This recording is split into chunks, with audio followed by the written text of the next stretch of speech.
D'abord, nous tenons à remercier toutes les personnes qui se sont mobilisées pour la réussite de cette 17e audition sous le thème de la puissance féminine, à commencer bien sûr par le gouvernement, par le biais du ministère de la Culture et du ministère de la Promotion féminine qui ont co-marrainé cet événement.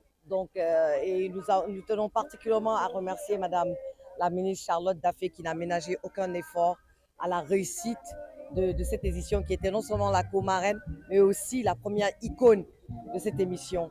Et nous tenons à remercier aussi, bien sûr, nos partenaires institutionnels qui nous accompagnent. Ça fait déjà 17 ans de cela. Et aussi les partenaires privés, mais surtout, l'équipe extraordinaire de Sansi Kaba Diaguité, l'équipe de l'Armatan.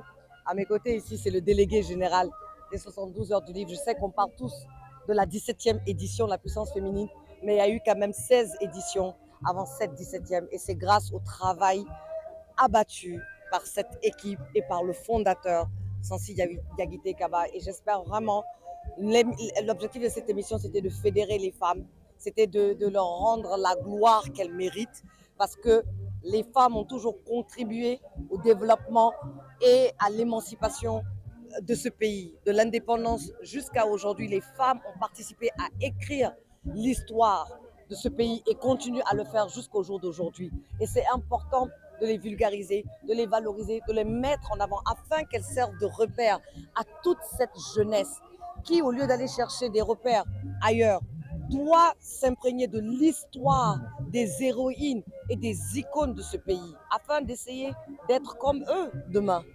À remercier aussi la présidente du comité d'organisation de cette année, Mme Ramatoulaye Kamara, qui est chef de cabinet du ministère du Travail et de la fonction publique, qui, malgré ses fonctions, s'est vraiment donné corps et âme à la réussite, pour la réussite de cet événement. Et toutes nos ambassadrices aussi, nous avons eu des ambassadrices extraordinaires qui ont œuvré, qui ont travaillé nuit et jour afin de faire de cette édition ce qu'elle est devenue aujourd'hui. Et nous remercions aussi toutes les personnes qui nous ont accompagnés, le chapiteau Maïssa qui nous reçoit chaque année. Nous les remercions parce que c'est un événement qui est très lourd à porter. C'est un événement qui n'est pas facile à organiser. C'est un événement qui ne s'organise pas seul. Donc, nous tenons vraiment à remercier toutes les personnes. Il y a beaucoup de personnes qui ont œuvré dans l'ombre pour faire de cette édition